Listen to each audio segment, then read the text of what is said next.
अस्सलाम वालेकुम। The power productions के साथ मैं अब्दुल वहाब दावर। वज़ीर आला पंजाब की मावन खसूसी बराए इत्तलात फिरदौस आशिक अवान साहिबा ने अचानक सियालकोट का दौरा किया, जहाँ पर उन्होंने रमज़ान बाज़ार का विजिट जब किया तो देखा कि वहाँ पर गैर मियारी फल सेल हो रहा है। इस पर उन्होंने असिस्टेंट कमिश्नर को पहले पूछा कि आपने ये क्या किया। उसके बाद जब असिस्टेंट कमिश्नर सियालकोट सोनिया सदफ साहिबा जब उन्होंने कहते हैं इसका प्रॉपर जवाब ना दे सकी तो उनको समझाने की कोशिश की। जब वो नहीं समझी, अफसर शाही में आके वो आर्गुमेंट्स देने शुरू कर दिए उन्होंने, तो उन्होंने उनको झाड़ दिया, थोड़ा सा डांट दिया और ये समझाने की कोशिश की कि आपकी ड्यूटी क्या है और हमारी ड्यूटी क्या है। हम विजिट करने आए हैं, आपका काम है, आप इसके लिए तनख्वाह लेते हैं, पैसे लेते हैं। ये चीज़ उन्होंने की। इस बात पर एक वीडियो वायरल हो गई, लोग बड़ा क्रिटिसाइज करेंगे जी फिरदौस साहिबा को ये नहीं कहना चाहिए था, ऐसे नहीं कहना चाहिए था। मुझे एक बात बताएं कि जब हुकूमत कुछ करती नहीं है तो हम ही लोग, हमारे जैसे लोग ये या इनके जैसे ही लोग जो हैं वो कहते हैं जी हुकूमत करती क्या है, हुकूमत तो सोई भी है, पंजाब गवर्नमेंट सोई भी है, रमज़ान बाज़ारों का हाल देख लें और ये हो रहा है वो हो रहा है। हुकूमत आगे जब एक्शन लेती है, कुछ कहती है तो हमें मुसीबत शुरू हो जाती है। हम कहते हैं लो जी ये क्यों कह दिया, ऐसा क्यों कह दिया। एक CSS ऑफिसर को, एक पढ़े लिखे ऑफिसर को, कौम की बेटी को सबके सामने जलील कर दिया। भाई बात ये कि कौम की बेटी का काम करेगी नहीं या अपनी ड्यूटी को सही तरीके से अंजाम नहीं देगी तो जाहिर सवाल तो उठेगा।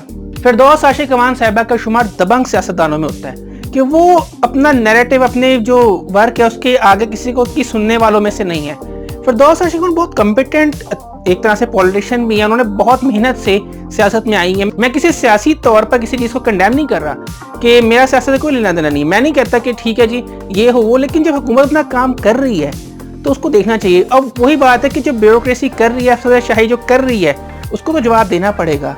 अफसरशाही जवाब दे, आप सिविल सर्वेंट है, आवाम के नौकर हैं, पब्लिक सर्वेंट है ना, आपने आपको अफसरशाही समझे ब्यूरोक्रेसी को हमारे ही लोग कहते हैं कि ये हमारे सिस्टम में एक नासूर की तरह है, इस नासूर ने हमारे सिस्टम को खोखला कर दिया है। ये तो वो नासूर है कि जिसने हुकूमत को भी चलने नहीं देते। वो ये कह रही थी ना अपने बयान में कि आपका किया धरा हमारे खाते में आ जाता है। इन बातों को कोई समझता नहीं और जब जरा सी बात हो जाए तो लोग उठ जाते हैं। मैंने अक्सर नोट किया कि अफसर शाही हमारे यहाँ क्या काम कर रही है जी, एक पूरा कहते हैं सिक्योरिटी प्लान बना, उसके आगे एक मोहतरमा आगे खड़े होकर फोटो बनवा रही है, क्या ये अफसर शाही है?